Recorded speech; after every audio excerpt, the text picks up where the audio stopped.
Hey y'all, my name is Jada and I'm president of BSU. Hey y'all, my name's Ngozi and I'm Vice President of BSU. So, for our last segment of the Weekly Wolf, we decided to do something special and interview our Assistant Superintendent, Dr. McCall. Welcome. I'm Dr. Lisa McCall, and it is a privilege and honor to be with you this afternoon as we celebrate Black History Month. So I am happy to be here. Transitioning from Black History Month to National Women's Month, we just wanted to take the time to highlight not just Black people in general, but Black women and just any woman really, because we're a powerful, unstoppable force. And with that being said, we have some questions for you. So, would you like to start us off?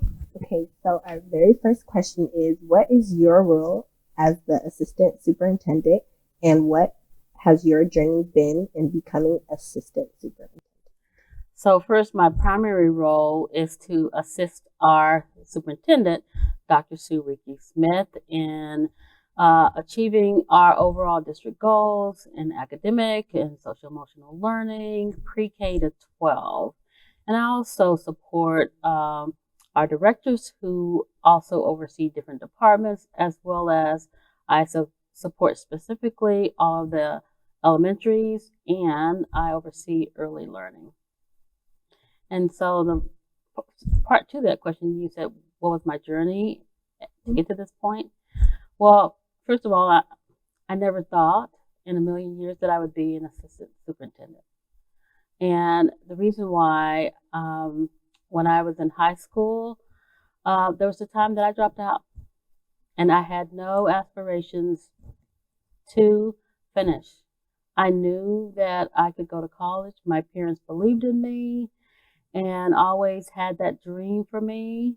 But at a time, I don't think school really got me. Now, I say that because I was a A-B student and having high academics, almost perfect attendance, and something happened where I didn't feel like I belonged in school. And so I dropped out just for a short time. And then I thought, this is ridiculous.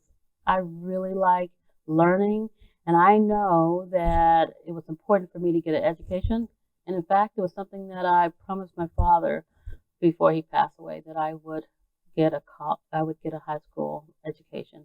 And so went back to school, and then continued on in public education. Started out as a classified preschool teacher, and then a classified staff supporting students in school, and then decided, I really do want to be a teacher.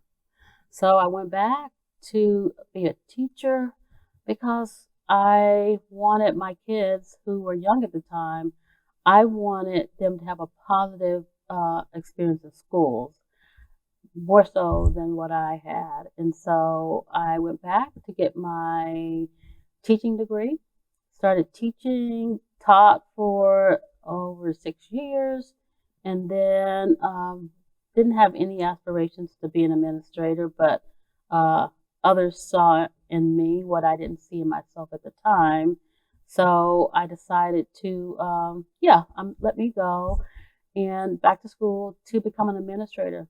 And the reason I did that, because I would often see, being only one person of color out of a large staff that was mostly white, how some of our students, particularly our students of color, how they didn't see themselves represented in the school. Didn't mean that we didn't have caring adults teaching them. It wasn't enough diversity, in my opinion. And I thought it was important that students who look like me and share my same culture got a chance to see me in a different role. And so I love working with families and connecting with not just families in my classroom, but across the whole school. So I decided to become an administrator. And I did that for 6 years as an assistant principal. And then from there, I became a principal, and I just kept going.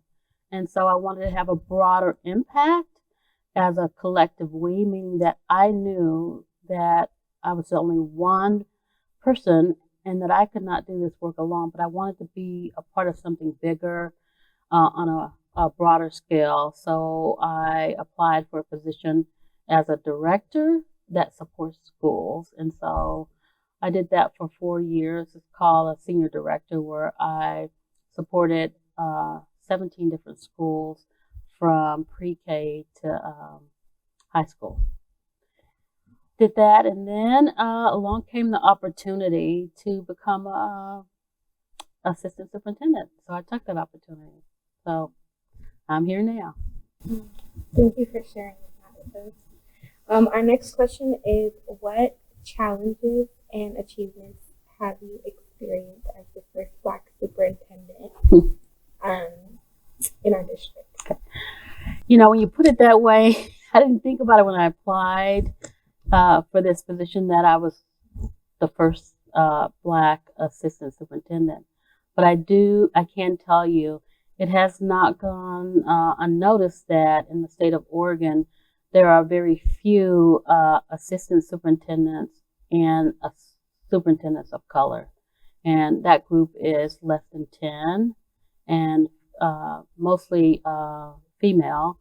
Probably we have one Black male superintendent that I know of in the state of Oregon. And so the challenges really, I felt welcomed in Tiger Tualatin from the moment I stepped inside the doors.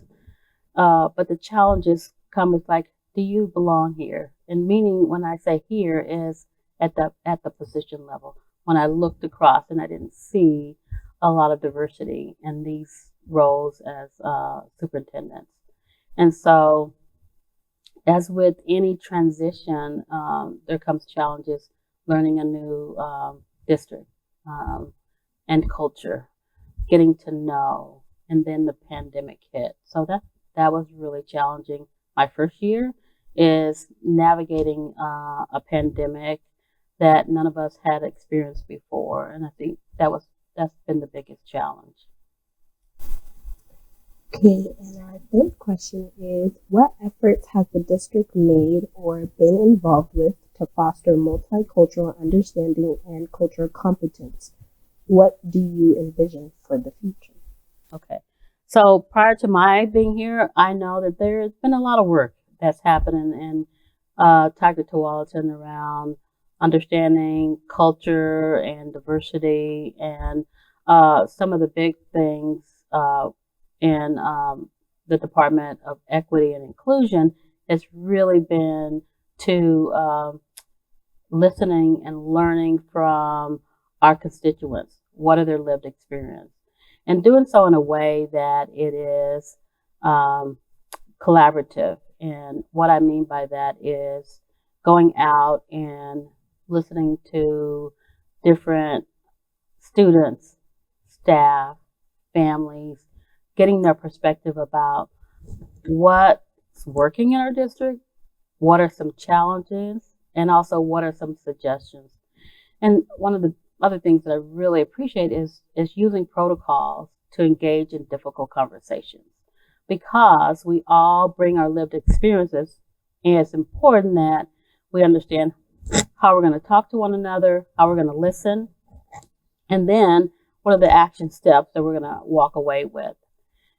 And the work that has also been done around the policies, particularly our hate speech policy, that is something that gives us a charge to make it better for all of our students in TTSD, to really understand some of the history and to be transparent about some of the problems so that we can come together to create some solutions that are healing. And I think about our EASH plans that all of our schools have today, that, EASH stands for Education, Accountability, Solutions, and Healing.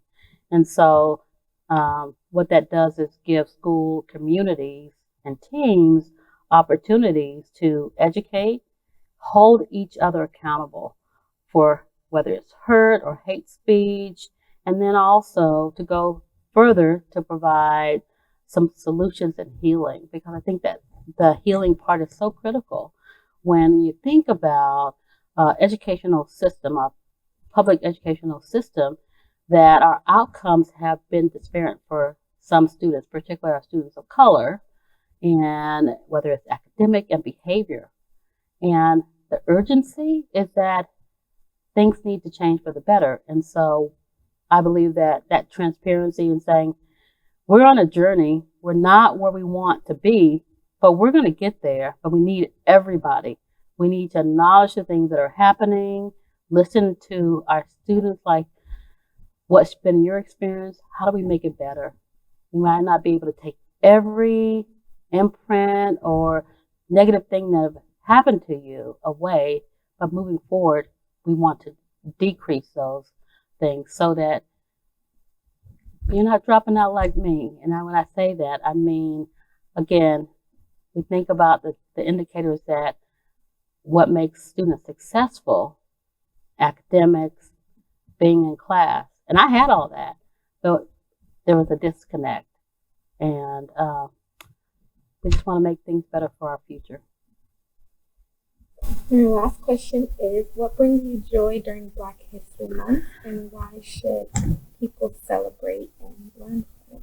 What brings me joy is, and I think whether it's the month of February, March, January, that we should always highlight and celebrate those who have come before us and paved the way so that we are here today, and we can, you can speak to someone who looks like me where years before that would probably not have happened. And so we celebrate the achievements of our ancestors and also current figures who are paving the way and being role models for our young children today. And that's important. And you also said something else about we'll pause. You had another question. Yes. Why should everyone celebrate and learn about it? Well, everyone should celebrate Black history because it is all of our history, and we can't understand our history without acknowledging and celebrating Black history. Mm-hmm. Thank you. You're welcome. Okay, so for our last segment, we have our final song suggestion of the week. Would you like to start us off? Yeah. So my song suggestion of the week is what happened. Okay. So my song suggestion of the week is What Happened to Virgil by Lil Durk, and it's featuring Gunna. Dr. McCall. Well, I'm going to go back old school, and the song selection of the week for me would be by, it's really a remake by Whitney Houston. It's the greatest love of all, and it's so fitting. Prior to Whitney Houston remaking that song, it was George Benson. You probably don't know who that is, but it's really the greatest love of all. It's about the children, teach them well and let them lead the way. And so I believe that holds true to today. And so I'll leave y'all with that.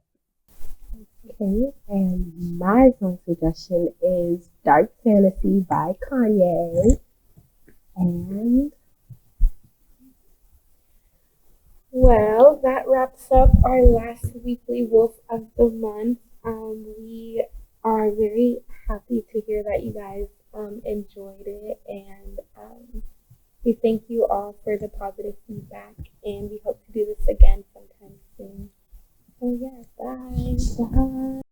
bye. bye. Thank you.